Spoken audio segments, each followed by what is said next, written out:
Good morning, dear students. Today we will discuss about a topic that is assessment for learning. अब इसमें दो चीज़ें हम discuss करेंगे, assessment and evaluation. And today topic is assessment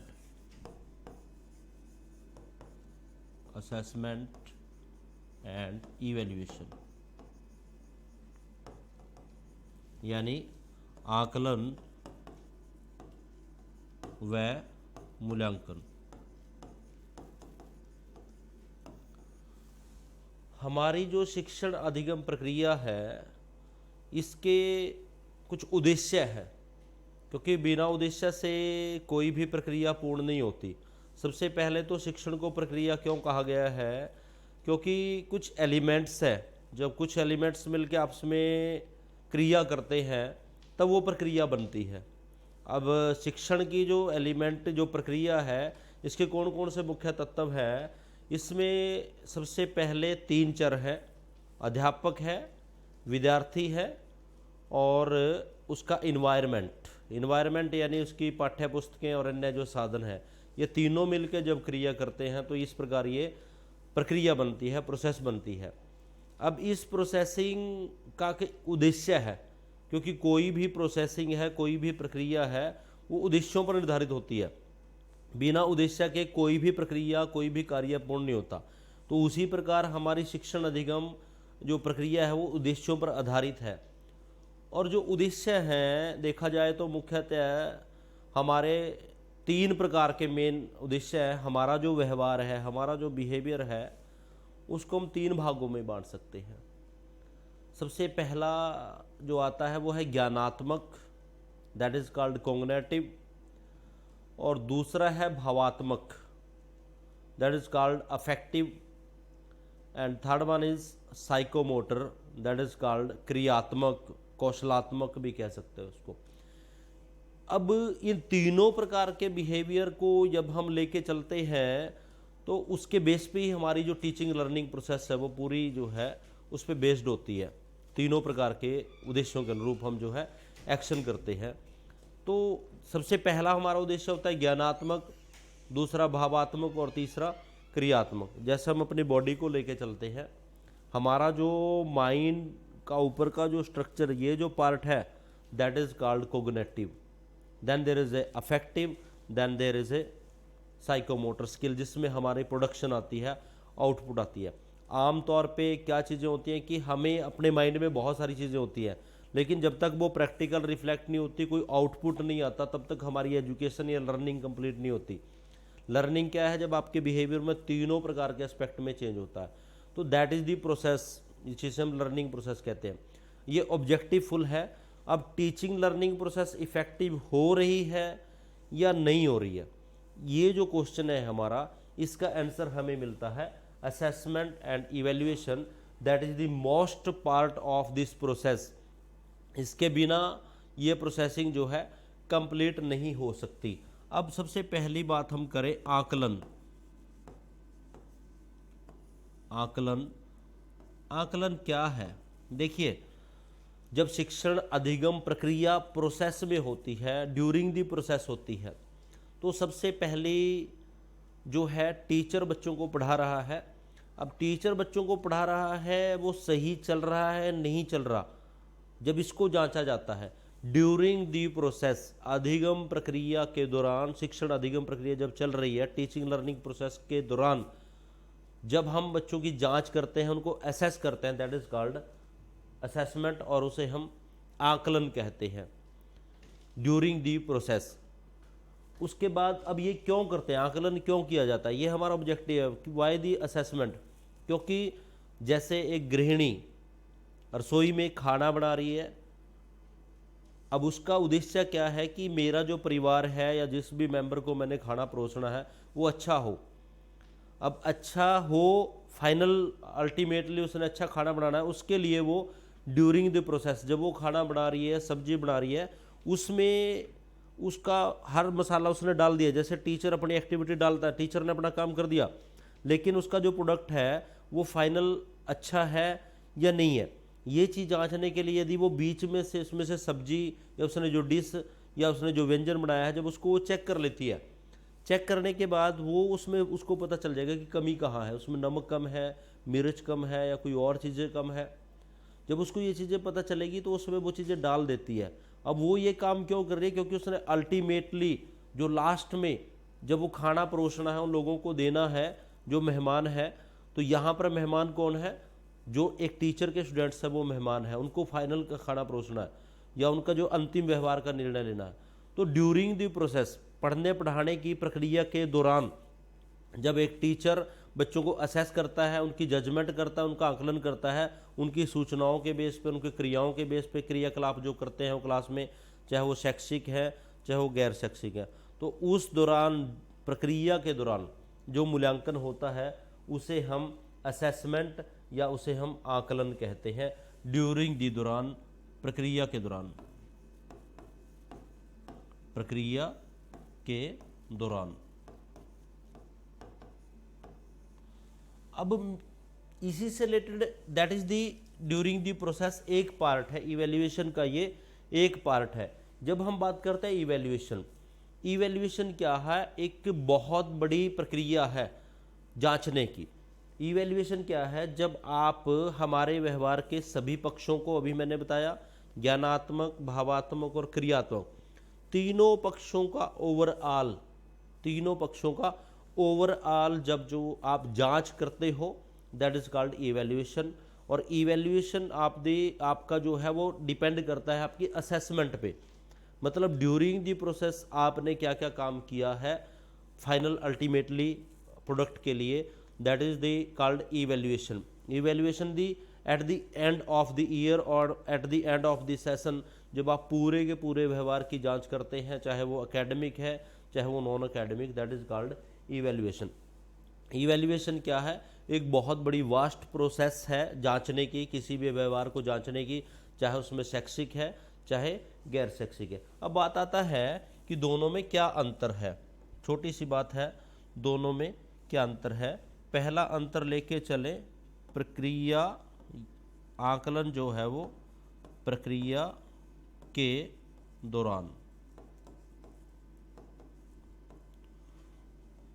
अंत में, वर्ष के अंत में या प्रक्रिया के अंत में, वर्ष के अंत में।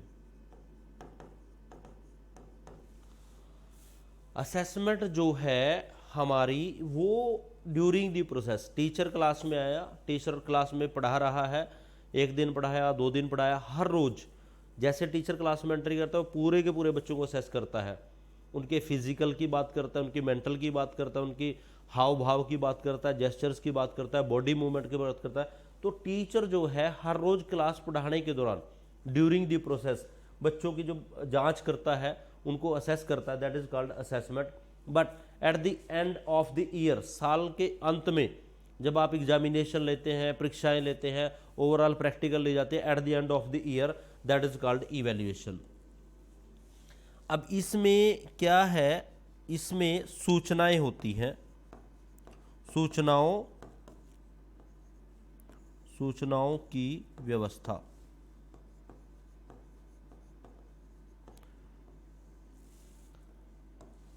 इसमें आकलन में क्या करते हैं? There is a systematic information होती है, सूचनाओं की व्यवस्थित, आपके पास एक डाटा का आप सिस्टमैटिक रूप से ऑर्गेनाइज करते हैं in the process of assessment. But जब इन सूचनाओं के बेस पे आपका एक आता है जजमेंट, यानी निर्णय, दैट इज कॉल्ड निर्णय, जजमेंट। इसी जजमेंट के बेस पे आप जो है मूल्यांकन करते हैं। प्रक्रिया के दौरान होता है, एक निर्णय लेते हैं आप, जो जो आपके पास गतिविधियां होती है ड्यूरिंग दी प्रोसेस, उसके बेस पे आप एक जजमेंट लेते हैं, और जो फाइनल आपका जजमेंट होता है दैट इज द इवेल्युएशन। तो इस प्रकार असेसमेंट ड्यूरिंग द प्रोसेस होता है, और आपका इवेल्युएशन जो है वर्ष के अंत में होता है, eight the end of the year होता है। ये बेसिकली स्कॉलिस्टिक एक्टिविटी से रिलेटेड है, और वो स्कॉलिस्टिक और नॉन स्कॉलिस्टिक, शैक्षिक, ये गैर शैक्षिक गतिविधियां भी इसमें आ जाती है। इसका क्षेत्र जो है वास्ट है, इसका क्षेत्र लिमिटेड है। इसके बाद हमारी मेन बात आती है कि इसके प्रकार क्या हैं, assessment and evaluation types. Next is types of assessment and evaluation types, that is the main important types of assessment.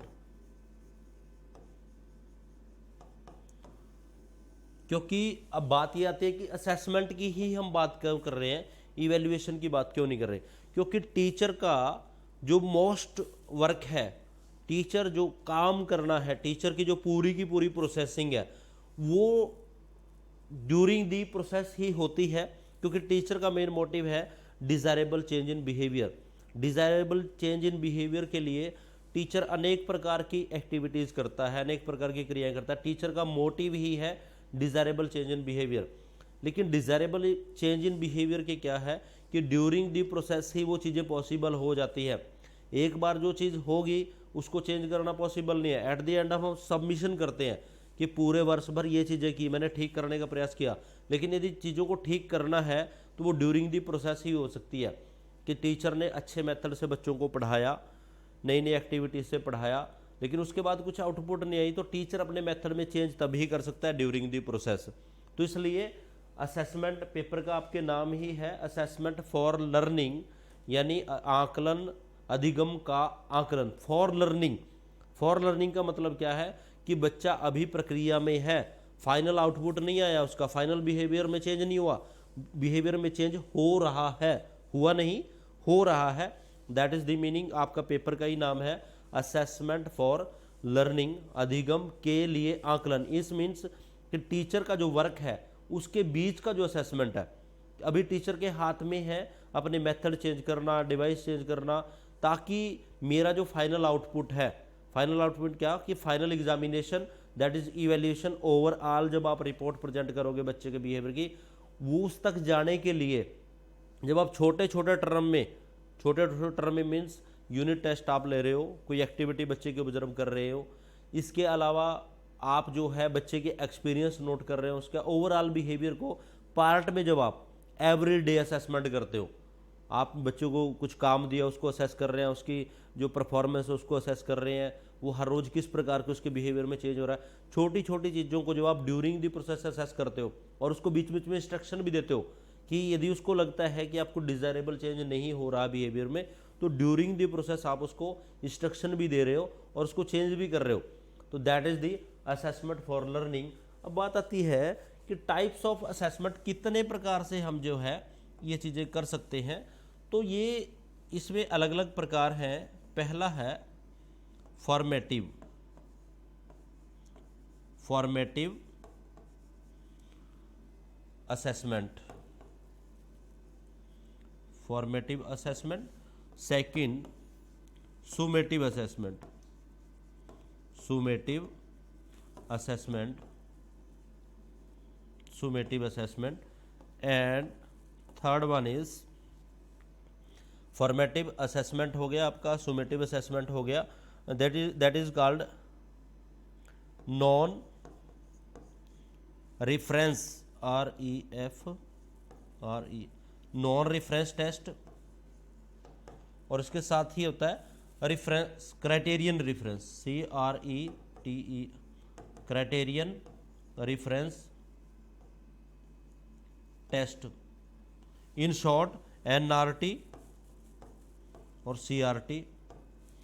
उसके बाद है quantitative and qualitative, quantitative qualitative,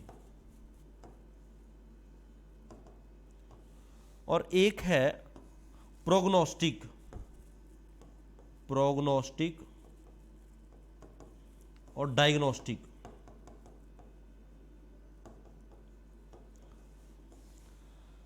These are the basic types of assessment which is used by a teacher during the process of teaching learning. First one is formative assessment, in short that is called FA.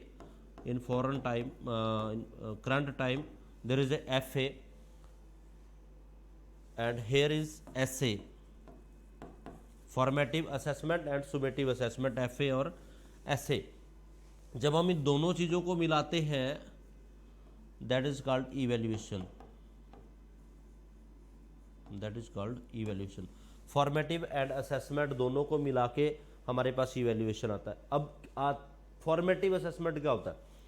Formative assessment का मतलब है कि जब आप during the process बच्चे को, formative के नाम से स्पष्ट है, फॉरवर्ड करना चाहते हैं, बच्चे को जब आप फॉरवर्ड करना चाहते हैं, उसको आगे बढ़ाना चाहते हैं, उसको आगे उसको सुझाव देना चाहते हैं, तो ड्यूरिंग द प्रोसेस जब आप बच्चे को असेस करते हैं that is called formative assessment. जैसे एक टीचर ने एक लेसन पढ़ाया, 2 लेसन पढ़ाया, उसके बाद उसने टेस्ट लिया, टेस्ट लेने के बाद टीचर के पास आउटपुट आई कि बच्चों की परफॉर्मेंस अच्छी नहीं है, तो टीचर ने नया मेथड चेंज किया, नए तरीके से उसको पढ़ाया, तो फिर दोबारा टेस्ट लिया, फिर उसमें परफॉर्मेंस आई। इस तरह से कि जब ड्यूरिंग दी प्रोसेस थोड़े थोड़े टाइम के बाद बच्चों की असेसमेंट होती है that is called formative assessment FA। इसमें आपका यूनिट टेस्ट हो सकता है, मंथली टेस्ट हो सकते हैं, या क्लासरूम टेस्ट हो सकते हैं। तो टीचर की छोटी छोटी सी ऑब्जर्वेशन, छोटे छोटे से निरीक्षण, जो कि अल्टीमेटली फाइनल एग्ज़ाम से पहले होता है that is called formative assessment, during the process होता है। शिक्षण अधिगम प्रक्रिया के दौरान जो आकलन होता है उसे फॉर्मेटिव असेसमेंट कहते हैं। अब जैसे मैंने आपको एक एग्जांपल पहले दिया है, इसी प्रकार से एक हलवाई जब खाना बना रहा है तो उसका अल्टीमेटली क्या है कि जिन मेहमानों को खाना परोसना है वो अच्छा हो जाए, तो वो हलवाई खाना बनाते समय कुछ चीज़ें चेक करता है सेल्फ के लिए। आपने देखा होगा इस तरह से टच किया उसने अपनी जीभ से, उसमें मीठा है, नमक है, वो चीज़ें वो चेक करता है। तो ड्यूरिंग दी प्रोसेस जो असेसमेंट होती है, टीचर जब क्लास में पढ़ा रहा है तो उसके लिए लेसन पढ़ाने के बाद कुछ क्रियाएं करने के बाद वो छोटे छोटे टाइम में ड्यूरिंग दी प्रोसेस जो इवैल्यूएशन करता है that is called formative assessment, उसे हम कहते हैं formative assessment. Basically this assessment is related to scholastic activity, कि टीचर ने क्लास में, it is related to classroom activity basically. Second one is summative assessment. Summative assessment क्या है? As you know the name describe summative, summative means submission, when there is a overall behaviour, कि जब आपकी submission at the end of the year होता है। सुमेटिव का मतलब है कि जिसमें आपकी स्कॉलिस्टिक प्लस नॉन स्कॉलिस्टिक, शैक्षिक और गैर शैक्षिक दोनों प्रकार की आपकी जो क्रियाएं हैं उसको जांच की जाती है। और सुमेटिव का मतलब है कि सबमिशन होना।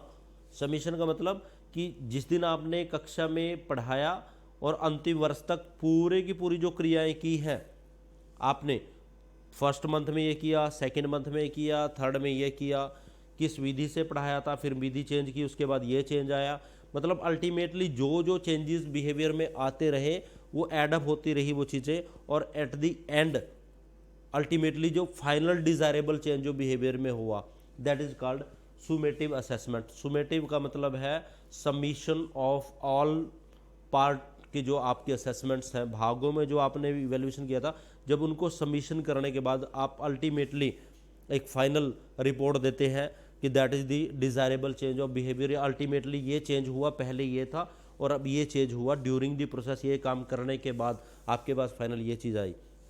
आप देखते होंगे कई बार कुछ बच्चे टीचर ने पढ़ाया, एक क्लास में वो बड़ा अच्छा करते हैं, दूसरे में इतना अच्छा नहीं कर पाते हैं, तो जो प्रिंसिपल है या हेड है जब वो बच्चों की रिपोर्ट कार्ड मांगता है या टीचर से डिस्कस करता है कि आपकी क्लास किस प्रकार से ग्रोथ कर रही है, आप किस प्रकार की एक्टिविटी कराए हैं, तो उसमें क्या है कि अलग अलग टीचर की अलग अलग ऑब्जर्वेशन होती है। तो वो जब टीचर अलग अलग ऑब्जर्वेशन देते हैं बच्चों के रिगार्डिंग, तो वो जब ऑब्जर्वेशन ओवरऑल आपकी एट द एंड ऑफ, आप टीचर से भी पूछा, अध्यापक ने आपकी एग्जामिनेशन परफॉर्मेंस भी देखी, आपकी रिजल्ट भी देखी, तो ओवरऑल सब चीज़ों को सबमिशन करके eight the end of desirable behaviour के जब हम आउटपुट लेते हैं दैट इज कॉल्ड सुमेटिव असेसमेंट। उसके बाद आता है नॉन रेफरेंस टेस्ट, इसको हिंदी में कहते हैं गैर मानक संदर्भित परीक्षण। और उसके बाद है क्राइटेरियन रेफरेंस टेस्ट, यानी मानक संदर्भित परीक्षण, that is also the type of assessment. होता क्या है कि जब हम असेसमेंट करते हैं तो 2 तरीके उसमें होते हैं। एक मूल्यांकन इस प्रकार से किया जाता है, that is the journal evaluation.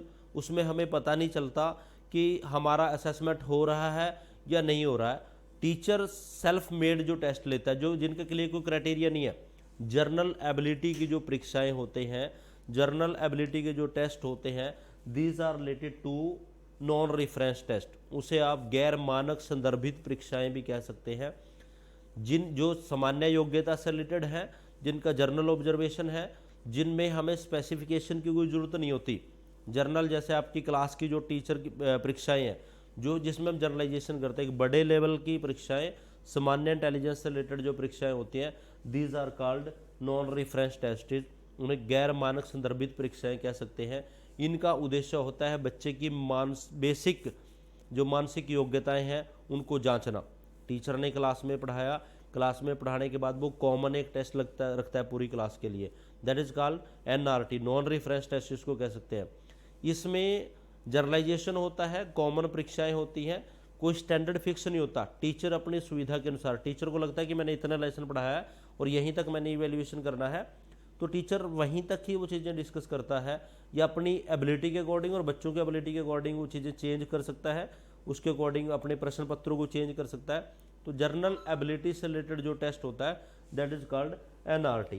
उसके बाद दूसरा आता है CRT, यानी क्राइटेरियन रेफरेंस टेस्ट, मानक संदर्भित परीक्षण। नाम से स्पष्ट है, क्राइटेरियन ऐसी परीक्षाएं जिनका कोई क्राइटेरिया फिक्स होता है, जिनका उद्देश्य जो है आपकी एबिलिटी को चेक करना होता है। जैसे आपके जितने भी प्रकार के कॉम्पिटेटिव एग्ज़ाम हैं, CTET है, नेट है, PTET है, और भी कोई कॉम्पिटेटिव एग्ज़ाम जिसको आप फेस करते हो, उसका जो मोटिव होता है, एक क्राइटेरिया सेट होता है कि हमने कुछ लोगों को सिलेक्ट करना है फॉर द जॉब। तो उस जॉब के लिए वो स्किल उस टेस्ट में डाली जाएंगी, वो क्राइटेरिया उस टेस्ट में डाले जाएंगे। तो क्राइटेरिया रेफरेंस टेस्ट क्या है? स्टैंडर्डाइज टेस्ट है, जिनका मोटिव जो है वो पर्टिकुलर कौशल या पर्टिकुलर स्किल की जांच के लिए वो टेस्ट फ्रेम किए जाते हैं। ये टेस्ट जो है सामान्य बुद्धि से संबंधित न होकर एक क्राइटेरियन स्किल बेस्ड टेस्ट होते हैं, जिनका कंस्ट्रक्शन जो है हमारा मोटिव होता है कि उस मोटिव के कारण एक क्राइटेरिया फिक्स किया जाता है कि अब जैसे नेट का है, अब नेट में क्राइटेरिया फिक्स किया जाता है कि जो बच्चे इतने % मार्क्स लेंगे, हमने इतने % बच्चे पास करने हैं, तो उसमें जो टॉप 80% आएंगे उन्हीं की ही हम सिलेक्शन करेंगे, या उन्हीं का ही नेट जो है पास हो जाए, क्राइटेरिया रखा गया है। और ये एक स्टैंडर्डाइज टेस्ट होते हैं। तो दोनों में यदि हम डिफरेंस की बात करें, these are general ability test and these are specific criterion based test, जिसमें हम एक स्किल की बात करते हैं। These test are framed by general teacher, these test are framed by specialised teacher. इसमें हम स्किल की बात करते हैं, स्पेशल टीचर के द्वारा इनको कंस्ट्रक्ट किया जाता है। इनका सिलेक्शन जर्नल एबिलिटी है, यहाँ स्पेसिफिक जो है एबिलिटी है। These are flexible. NRT जो टेस्ट है, नॉन रेफरेंस टेस्ट है, फ्लेक्सिबल होते हैं, और ये जो है एक क्राइटेरिया बेस्ड होते हैं। It is not a simple test. इसमें क्राइटेरिया, आपकी स्किल, आपकी जो है एक प्रैक्टिकल, वो सारी की सारी चीज़ें इस प्रकार के टेस्ट में इन्वॉल्व होती हैं। And next one is quantitative and qualitative. दूसरा है मात्रात्मक और गुणात्मक। जब हम असेसमेंट की बात करते हैं, इवैल्यूएशन की बात करते हैं, तो उसमें 2 प्रकार की इन्फॉर्मेशन हम जो है बिहेवियर को एनालाइज करते समय कलेक्ट करते हैं। एक होती है क्वांटिटेटिव और एक होती है क्वालिटेटिव। क्वांटिटेटिव का मतलब होता है कि जैसे आप परीक्षाएं ले रहे हैं, उन परीक्षाओं में जब आप बच्चों को नंबर के बेस पे आंकते हैं कि उसने 80% लिए, 70% लिए, 70% को हम फर्स्ट करते हैं, 80% को सेकंड करते हैं, या 80% को फर्स्ट कर रहे हैं। जब आप न्यूमेरिकल बेस जो असेसमेंट होती है, that is called quantitative, that is called quantitative. लेकिन जब आप किसी बिहेवियर को असेस करने के लिए क्वालिटी वर्ड का यूज़ करते हैं, बहुत अच्छा, सुपीरियर, एक्सीलेंट, गुड, इस प्रकार के जब आप वर्ड यूज़ करते हैं कि उसका बिहेवियर बड़ा अच्छा, ओवरऑल वो उसकी जो है पर्सनैलिटी अच्छी है, उस व्यक्ति का जो है अच्छा परिणाम रहा है, ओवरऑल एक्सीलेंट है, वो क्लास में टॉप में आता है, फर्स्ट में आता है, फर्स्ट डिवीजन उसकी है, तो इस प्रकार जब उसकी क्वालिटी से रिलेटेड आप जो है इवेल्युएशन करते हैं, that is called qualitative evaluation. तो दोनों प्रकार के इवेल्युएशन जो है ड्यूरिंग दी प्रोसेस होता है, क्वांटिटिव भी और क्वालिटेटिव भी। अब दोनों में डिफरेंस की बात करें, फर्स्ट डिफरेंस यही आ जाएगा, क्वांटिटी में क्वांटिटी न्यूमेरिकल सिस्टम आता है और उसमें क्वालिटी की बात करते हैं, गुण की बात करते हैं, ट्रेड की वैल्यूएशन की बात करते हैं।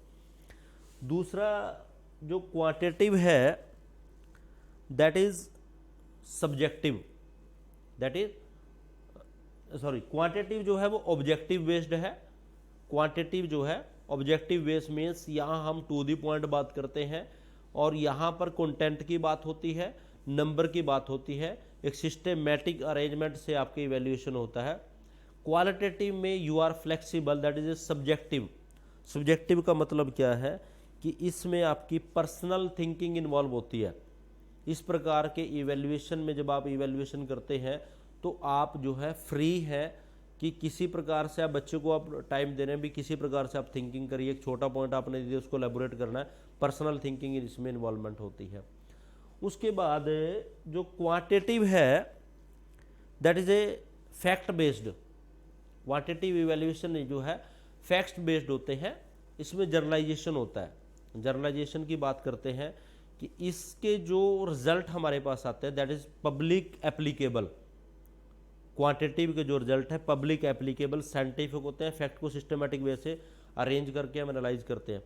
But qualitative that is not a scientific, हम उसको नहीं मान सकते, उसमें जर्नलाइजेशन जो है अधिक हम नहीं कर सकते, उसमें ज़्यादा उसमें सामान्यीकरण नहीं कर सकते क्योंकि that is a individual thinking पे डिपेंड करेगा।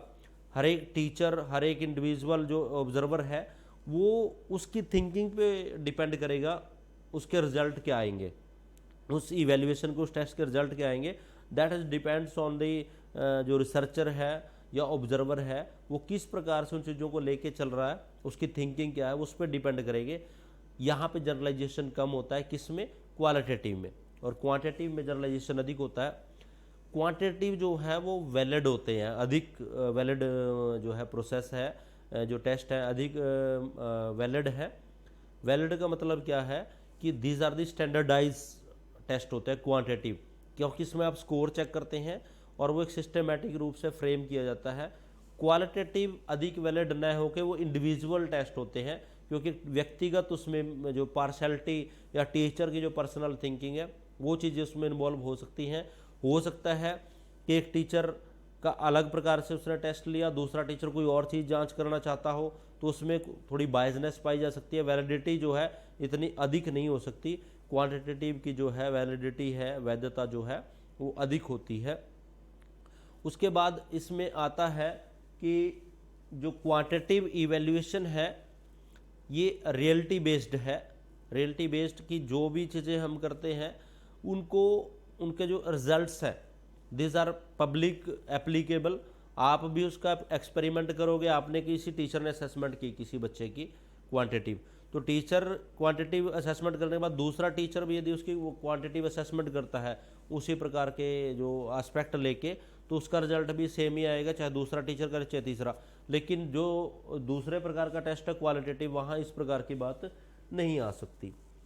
और लास्ट हमारा जो टाइप है that is called prognostic and diagnostic evaluation. Prognostic means pre test, during the process और आफ्टर द प्रोसेस, दो चीज़ें होती हैं कि प्रक्रिया के दौरान और प्रक्रिया के बाद। प्रोग्नोस्टिक नाम से स्पष्ट है, भविष्यवाणी मूल्यांकन, पूर्व में मूल्यांकन। किसी भी प्रोसेस में किसी को ढालने से पहले, किसी को जॉब देने से पहले सबसे पहला जो आप किसी के स्किल चेक करते हैं। प्रोग्नोस्टिक का मतलब क्या है कि किसी को आपने कोई वर्क असाइन करना है, किसी को कोई काम सौंपना है, या आप किसी को जॉब देने जा रहे हैं, या आप किसी को अपॉइंटमेंट आपने करना है, तो किसी को हैंडओवर करने से पहले, प्रक्रिया में ढालने से पहले जो इवैल्यूएशन होता है, जो असेसमेंट होती है दैट इज कॉल्ड प्रोग्नोस्टिक। पूर्व में, प्रारंभ में, पहले से आप जो है जांच करते हैं। जैसे आप कहीं जॉब के लिए गए तो जॉब में जाने से पहले जो हेड है इंस्टीट्यूशन का वो आपसे इंटरव्यू कंडक्ट करता है, आपसे कुछ क्वेश्चन करता है, तो उन इंटरव्यू के बेस पे, उन क्वेश्चंस के बेस पे वो आपको असेस करता है कि आप इस जॉब के योग्य हो या नहीं हो। आर यू एलिजिबल और नॉट फॉर दिस जॉब और दिस वर्क। तो this type of evaluation is called prognostic evaluation. मतलब प्रक्रिया में आने से पहले जब आपकी स्किल का, आपके बिहेवियर की जांच होती है, that is called prognostic. Another one is diagnostic. As the name diagnostic, diagnose करना, पहचानना, निदान करना, किसी चीज़ को आइडेंटिफिकेशन करने के बाद उसकी रेमेडी करना। डायग्नोस्टिक का मतलब क्या है कि during the teaching learning process teacher का जो मोटिव होता है बच्चे की कमियों को आइडेंटिफाई करना, पहले आइडेंटिफाई करने के बाद उस पर इम्प्रूवमेंट करना, उन चीज़ों को चेंज करना, that is called diagnostic. Diagnostic का मतलब क्या है? पहचान करना, जांच करना, निदान करना। क्योंकि टीचर का मोटिव है टीचिंग लर्निंग प्रोसेस को इफेक्टिव बनाना। इफेक्टिव बनाने के लिए सबसे पहला जो टीचर का काम होता है वो होता है ऑब्जर्वेशन। ऑब्जर्वेशन जो टीचर जो है ड्यूरिंग दी प्रोसेस ही कर पाता है। अब जब तक हम किसी व्यक्ति को प्रोसेस में लेके उससे इंटरेक्शन नहीं करेंगे, उसके साथ बातचीत नहीं होगी, उसके साथ प्रोसेसिंग नहीं होगी, तो हम नहीं जांच पाते। कई बार आप देखते हैं कि कुछ बच्चे इनिशियली प्रारंभ में बड़े इंटेलिजेंट होते हैं और आपको लगता है कि इन बच्चों का लेवल जो है बड़ा अच्छा है, लेकिन धीरे धीरे जैसे जैसे प्रक्रिया स्टार्ट होती है, आप ड्यूरिंग द ईयर चलते जाते हो, तो उन बच्चों की परफॉर्मेंस में चेंज हो जाती है। कई बार वो बड़े जो है वीक हो जाते हैं उन चीज़ों में, जिन चीज़ों को आप लेके चल रहे थे बड़े कॉन्फिडेंट की ये अच्छा हो रहा है। तो टीचर जब ड्यूरिंग द प्रोसेस जो ऑब्जर्वेशन करता है, बच्चों की जो जांच करता है, जो ड्यूरिंग द प्रोसेस उसने कोई पढ़ाया, तो उसके बाद उनकी जो कमियाँ हैं उनको डायग्नोज करता है कि किस बच्चों को समझ में आ रहा है, किसको नहीं आ रहा, कौन अटेंशन दे रहा है, कौन अटेंशन नहीं दे रहा, कौन घर से पढ़ के आता है, कौन अटेंटिव है या नहीं है, कितने बच्चे आपस में डिसिप्लिन है, इनडिसिप्लिन्ड है। तो ये सारे के सारे बिहेवियर के जब वो ड्यूरिंग द प्रोसेस उनकी प्रॉब्लम्स को आइडेंटिफाई करता है, प्रॉब्लम्स को आइडेंटिफाई करने के बाद उनको रेमेडियल टीचिंग देने की प्रोसेसिंग करता है, this type of evaluation is called diagnostic. As the name suggested, diagnose करना लर्निंग जो उनकी प्रॉब्लम्स है, लर्निंग डिफिकल्ट्स हैं, तो उनको आइडेंटिफाई करना, that is called diagnostic evaluation. Prognostic में हमारा मोटिव क्या है कि वो चीज़ें पहले से आपके पास स्किल है उनको जांचना, लेकिन यहाँ पर आप ड्यूरिंग द प्रोसेस असेस करते हो कि क्या क्या चीज़ें चेंज हो रही है, चेंजेबल है ये स्टेज, वो चेंजेबल है वो, दैट इज द फाइनल। जो आप प्रोग्नोस्टिक की बात करते हैं उसमें आपका फाइनल आउटपुट है, अल्टीमेट आपकी असेसमेंट है, दैट इज कॉल्ड सुमेटिव।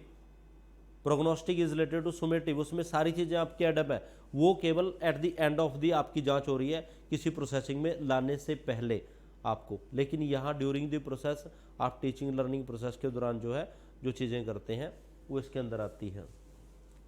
उसके बाद आता है हमारा कि need and importance, why the assessment. Assessment क्यों करें हम? नीड, ऑब्जेक्टिव भी कह सकते हो आप, नीड ऑफ असेसमेंट, कि हम जो है मूल्यांकन क्यों करें, आकलन क्यों करे एक टीचर, क्या फ़ायदा है आकलन करने का। जैसे कि teaching learning process that is objective based process.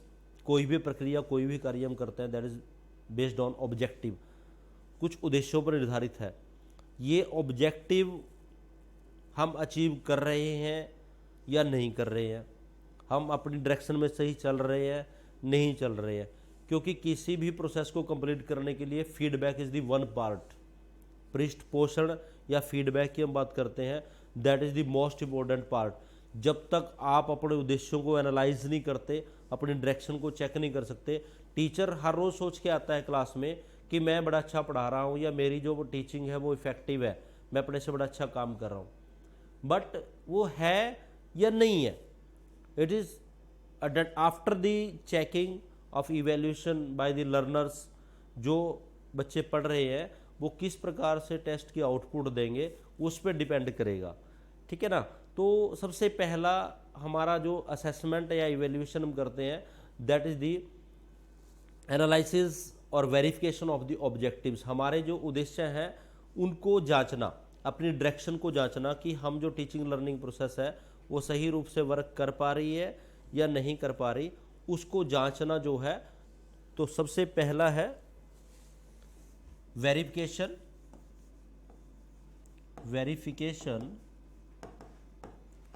Of the objectives. Verification of the objectives. अब मैंने बताया था ऑब्जेक्टिव्स 3 प्रकार के हैं, ज्ञानात्मक है, भावात्मक है और क्रियात्मक। इन तीनों प्रकार के ऑब्जेक्टिव्स में क्या डिज़ायरेबल चेंज हो रहा है या नहीं हो रहा है, तो वो चीज़ को जांचने के लिए फीडबैक मस्ट है। इसलिए हम इवैल्यूएशन करते हैं, असेसमेंट करते हैं कि क्या डिज़ायरेबल जो हमने प्रोसेस अडॉप्ट की थी वो सही है या नहीं है। तो हमारे ऑब्जेक्टिव्स जो हैं उनको एनालाइज करना, उनको वेरीफाई करना, that is the main importance और नीड हो सकती है हमारी असेसमेंट प्रोसेस की। दूसरा, classification of the learners. Classification of the learners. क्योंकि टीचर जब क्लास में पढ़ाने जाता है तो सबसे पहला जो मोटिव होता है टीचर का, that is the observation of the class. जब टीचर क्लास की ऑब्जर्वेशन करता है तो बहुत सारे स्टूडेंट्स वो ऑब्जर्व करता है। उसमें कुछ इंटेलिजेंट हो सकते हैं, कुछ बिलो इंटेलिजेंट हो सकते हैं, कुछ स्लो लर्नर हो सकते हैं। क्लास में अलग अलग प्रकार के बालक जो है टीचर को दिखाई देते हैं, उनका आईक्यू लेवल भी अलग अलग प्रकार से होता है। तो टीचर का जो मेन मोटिव होता है कि जब बच्चों को वो आइडेंटिफिकेशन करता है तो उनकी क्लासिफिकेशन कर सकता है। वो क्लासिफिकेशन कब कर सकता है? After the assessment. तो हमारी जो इवैल्यूएशन प्रोसेस है वो बच्चों को क्लासिफिकेशन करने में हेल्प कर सकती है, सो दैट टीचर उसी प्रकार से अपनी प्लानिंग को फ्रेम करे कि हाउ मच या कितने % बच्चे जो है वो किस लेवल के हैं। लेवल की बात करते हैं, there is a one point that is called MLL, उसे हम कहते हैं minimum learning level. Minimum learning level क्या होता है कि सीखने का न्यूनतम स्तर, कि कितने बच्चे MLL पे हैं, मिनिमम लर्निंग लेवल पे कितने हैं, हाई लेवल पे कितने हैं, लो लेवल पे कितने हैं। तो आफ्टर द इवैल्यूएशन या फीडबैक या असेसमेंट से टीचर जो है बच्चों की क्लासिफिकेशन कर सकता है, अलग अलग कैटेगरीज उनको बांट सकता है और उसी के अकॉर्डिंग जो है अपनी प्लानिंग कर सकता है। तो classification of the learners. Third one is analysis of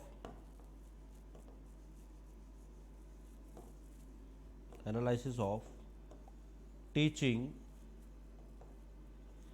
learning, analysis of teaching learning process.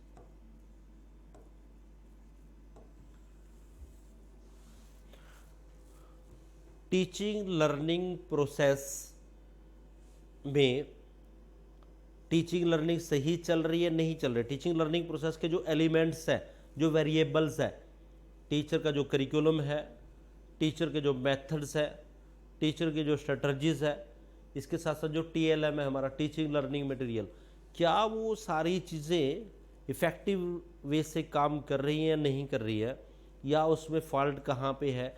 तो उसको एनालाइज करना, जो हमारे टीचिंग लर्निंग प्रोसेस है उसके जो वेरिएबल्स हैं उनको एनालाइज किस प्रकार से कर सकते हैं, वो भी हम जो है इवैल्यूएशन से, मूल्यांकन से या असेसमेंट से ही हमारे पास संभव होता है कि हमारी जो चीज़ें जो हमने प्लानिंग की हुई थी पढ़ाने के लिए, जो अलग अलग चीज़ें हमने रखी हुई थी वो इफ़ेक्टिव वे से वर्क कर रही हैं या नहीं कर रही है। हमारी जो टीचिंग स्ट्रेटजीज थी, हमारी जो प्लानिंग थी, मेथड मॉडल जो चीज़ें हमने यूज़ की, क्या वो इफ़ेक्टिव हुए या नहीं। उन चीज़ों को एनालाइज करने में जो है जो इवैल्यूएशन जो प्रोसेस है वो हमारी हेल्प करती है, असेसमेंट हमारी हेल्प करती है।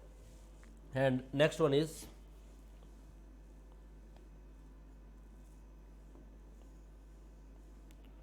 फीडबैक फॉर टीचर,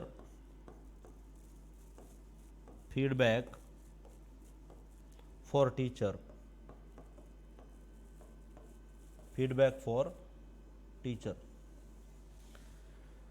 क्योंकि कोई भी प्रक्रिया है, पहले मैं बता चुका हूं, teaching learning is a process. Why it is a process? Because there are 3 variable, तीन प्रकार के चर हैं।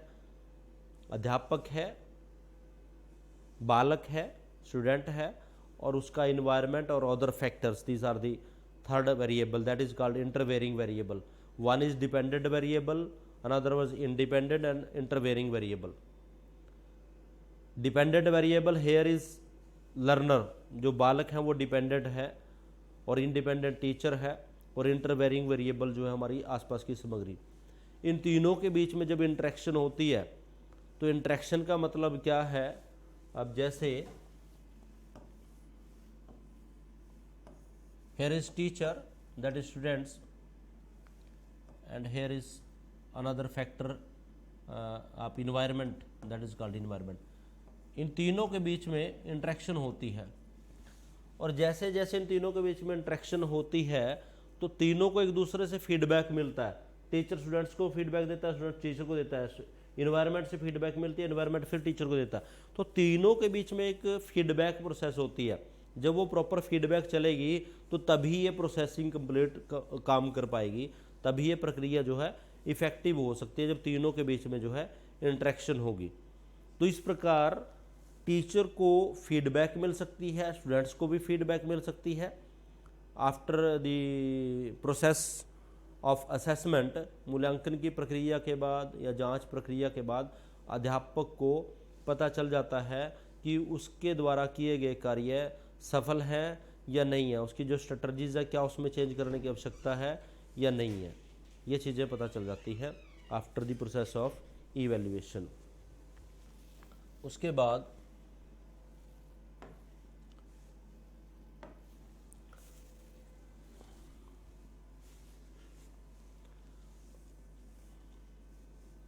अब ये नीड की बात होगी, उसके बाद है टूल्स, जिसे हम कहते हैं उपकरण। क्योंकि मूल्यांकन की जो प्रक्रिया है उसके लिए सबसे पहला जो प्रोसेस है, सबसे जो पहली चीज़ है वो है कि हमारा जो सब्जेक्ट मैटर है हम किस प्रकार से आकलन करें, और किस प्रकार से आकलन में सबसे पहले डाटा की बात आती है, इन्फॉर्मेशन की बात आती है कि वो डाटा, इन्फॉर्मेशन, वो सूचनाएं किस प्रकार से कलेक्ट करें। That is the first question. क्योंकि इवैल्यूएशन प्रोसेस तभी सक्सेसफुल हो सकती है यदि हमारे द्वारा प्राप्त की गई सूचना या आंकड़े इफेक्टिव होंगे, तब जाके तो वो अच्छे से काम कर सकती है। यदि वहीं पे प्रॉब्लम है, आंकड़े कलेक्ट करने में, इंफॉर्मेशन गेन करने में हम अच्छे तरीके से नहीं कर पाती, तो शायद हमारी इवैल्यूएशन प्रोसेस है इफेक्टिव रूप से वर्क नहीं कर पाती। तो टूल्स या उपकरण का मतलब क्या है कि सूचना लेने के लिए, प्रक्रिया को ऑब्जर्व करने के लिए कौन कौन से साधन हैं जिनके माध्यम से हम सूचनाएं ग्रहण कर सकते हैं। तो उसमें सबसे पहला जो मैं बात करूं, ये आगे पीछे हो सकती है, दैट इज कॉल्ड ऑब्जर्वेशन, जिसे हम निरीक्षण कहेंगे। निरीक्षण, ऑब्जर्वेशन टीचर का फर्स्ट वर्क है ऑब्जर्वेशन।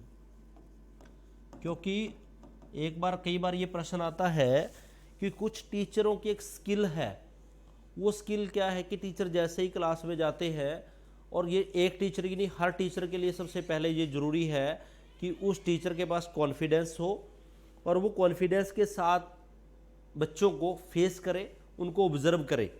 क्योंकि टीचिंग का जो पहला स्किल है वो दैट इज़ द ऑब्जर्वेशन।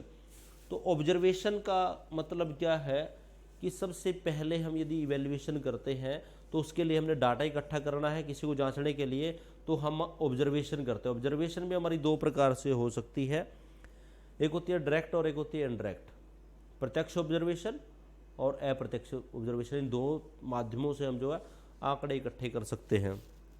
जैसे प्रत्यक्ष ऑब्जर्वेशन की मैं बात करूं, टीचर क्लास में गया, टीचर कक्षा में पढ़ा रहा है, तो टीचर कक्षा में पढ़ाते समय बच्चों को देख रहा है किस प्रकार की वो गतिविधियाँ कर रही हैं, कौन नोटबुक में नोट कर रहा है, कौन नहीं नोट कर रहा है, कौन शरारतें कर रहा है, कौन उसकी बात को ऑब्जर्व कर रहा है, कौन नहीं कर रहा है।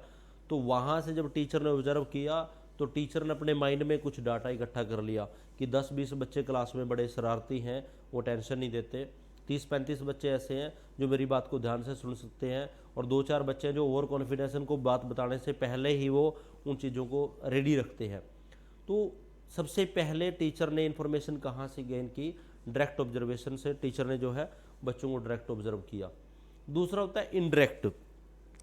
इनडायरेक्ट में क्या है कि जैसे एक हेड, एक मुखिया स्कूल का अध्यापकों से डिस्कस करता है, अध्यापकों से डिस्कशन करने के बाद वो जो है डाटा कलेक्ट करता है कि इस क्लास के जो बच्चे हैं वो किस प्रकार के हैं।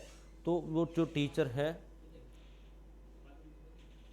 तो वो किस प्रकार के बच्चे जो हैं उस क्लास में हैं, तो सेकेंडरी माध्यम से जो डाटा आता है दैट इज कॉल्ड इनडायरेक्ट। तो वो टीचर जो है दूसरे स्कूल के या जो अध्यापक है वो टीचर को बताते हैं, हेड को बताते हैं कि इस क्लास के इतने बच्चे अच्छे हैं, इतने नहीं है, क्योंकि टीचर ने डायरेक्ट ऑब्जर्वेशन, हेड ने डायरेक्ट ऑब्जर्वेशन नहीं की, वो जो है दूसरे माध्यम से जो है ऑब्जर्वेशन के माध्यम से डाटा इकट्ठे कर रहे हैं। तो पहला जो टूल होगा असेसमेंट और इवेल्युएशन करने का, that is observation, that is direct और इनडायरेक्ट। दूसरा आता है साक्षात्कार, जिसको आप इंटरव्यू भी कहते हैं। साक्षात्कार, इंटरव्यू।